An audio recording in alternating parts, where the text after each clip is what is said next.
Student, आज हम बात करते हैं भारत का जनसंख्या घनत्व। जनसंख्या घनत्व क्या होता है? जनसंख्या घनत्व से जो अभिप्राय है वो है जनसंख्या एवं धरातल के एक निश्चित अनुपात से, यानी कि एक तो जनसंख्या हो किसी क्षेत्र की और उसका घनत्व, दोनों के बीच में जो अनुपात है उस अनुपात को हम क्या कहते हैं? जनसंख्या घनत्व कहते हैं, जिसे हम शो कैसे करते हैं? जिसे हम प्रति व्यक्ति क्षेत्र में रहने वाले लोगों की संख्या के रूप में उसे व्यक्त करते हैं। ये जनसंख्या घनत्व है। अभी अपन ने बात की थी इसमें जनसंख्या घनत्व में दो चीजें होती हैं, प्रदेश का कुल जनसंख्या और प्रदेश का कुल क्षेत्रफल। तो सूत्र में यही आ जाता है, जैसे अगर हम मान लें कि हम हमारे पास एक उदाहरण है कि किसी क्षेत्र का, चाहे वो राजस्थान है, अलवर है, राजगढ़ है या भारत है, एशिया है, विश्व, किसी का भी हमको अगर जनसंख्या घनत्व निकालना है तो उसकी कुल जनसंख्या हमारे पास होनी चाहिए और प्रदेश का कुल क्षेत्रफल हमारे सामने होना चाहिए। जैसे उदाहरण लिया कि ए क्षेत्र है, उसकी जनसंख्या 15,000 है और उसका जो क्षेत्रफल है 300 स्क्वायर किलोमीटर है। तो इसको हम कैसे सोल्व करेंगे? इसी सूत्र में इसे अपन फिट कर देंगे। तो कुल जनसंख्या कितनी है? 15,000 और इसके कुल क्षेत्रफल कितना है? 300। अगर इसको अपन निकालेंगे 50 व्यक्ति प्रति वर्ग किलोमीटर का, इसका 50 व्यक्ति प्रति वर्ग किलोमीटर इसका घनत्व आ जाता है।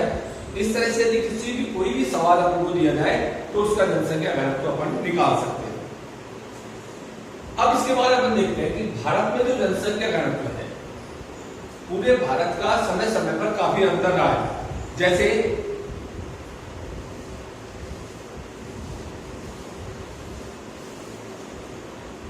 1901 में भारत का जनसंख्या घनत्व 77 था, 1951 में 117, 1981 में भारत का जनसंख्या घनत्व था 216, 2001 में भारत का जनसंख्या घनत्व था 326 और 325 और 2011 में भारत का जनसंख्या घनत्व 382। इस तरह से अपन इसको देख सकते हैं कि भारत में पूरे भारत में समय समय के अनुसार जनसंख्या घनत्व कम और ज्यादा रहा है। अगर हम इसी बात को ऐसे देखें कि भारत में सर्वाधिक जनसंख्या घनत्व किस क्षेत्र का है, तो राज्य में हम लेंगे बिहार है। राज्य में यहाँ का जनसंख्या घनत्व है 1102 व्यक्ति प्रति वर्ग किलोमीटर, 1102 व्यक्ति प्रति वर्ग किलोमीटर। और सबसे कम है अरुणाचल प्रदेश का,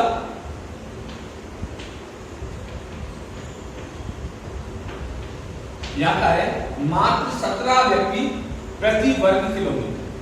ये अपन को ध्यान रखना है। ऐसे यदि अपन बात कर लें केंद्र राज्य में, बिहार का जनसंख्या घनत्व सबसे ज्यादा है पूरे भारत में 1102 व्यक्ति प्रति वर्ग किलोमीटर और सबसे कम आता है अरुणाचल प्रदेश में 17 व्यक्ति प्रति वर्ग किलोमीटर। अपन बात करें थे केंद्र शासित प्रदेशों में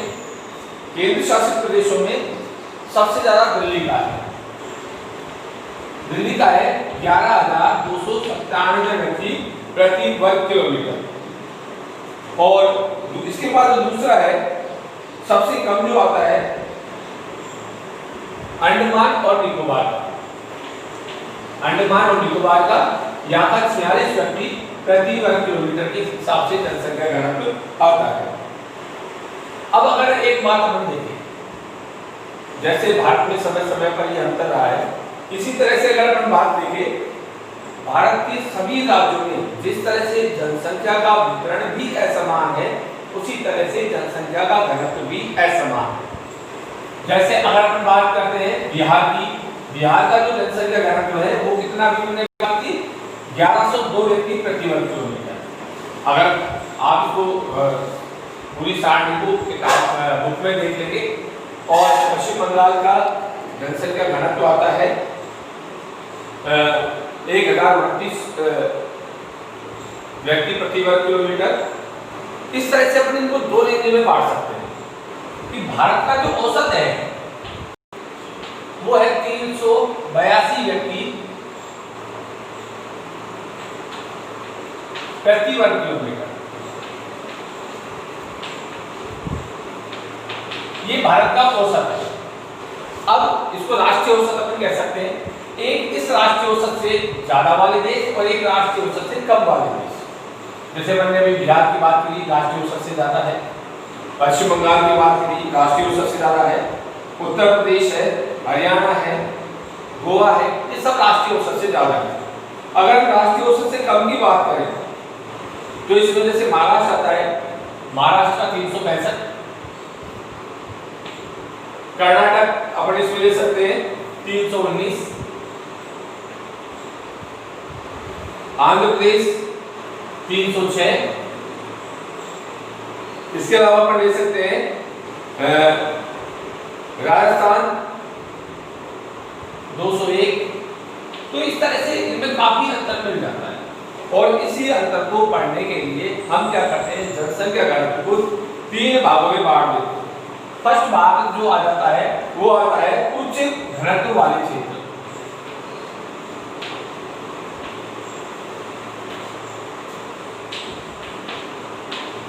इनमें वो क्षेत्र आएंगे जहां 500 व्यक्ति प्रति वर्ग किलोमीटर से अधिक हो,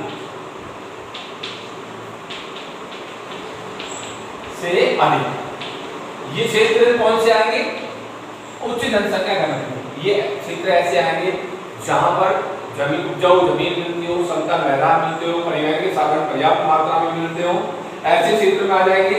और मुख्य रूप से इसमें जैसे जो तटीय अपने तटीय क्षेत्र है, पंजाब हरियाणा है, उत्तर प्रदेश, पश्चिम बंगाल, बिहार, जो ऐसे नदियों के मैदानी क्षेत्र हैं वो इसमें शामिल हो जाते हैं। दूसरा हम बात करते हैं वो आता है मध्यम घनत्व वाले क्षेत्र।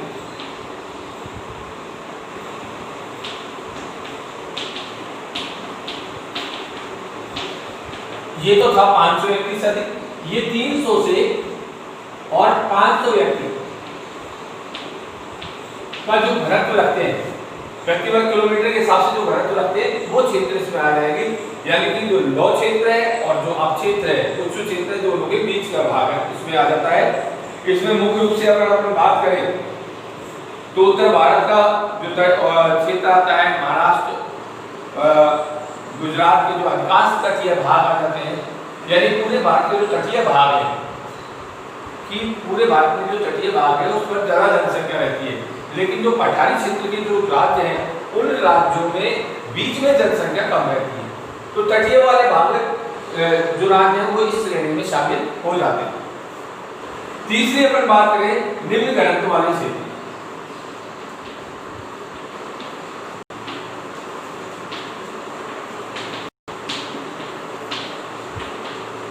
निम्न घनत्व वाले क्षेत्रों में अपन बात करें 300 से कम,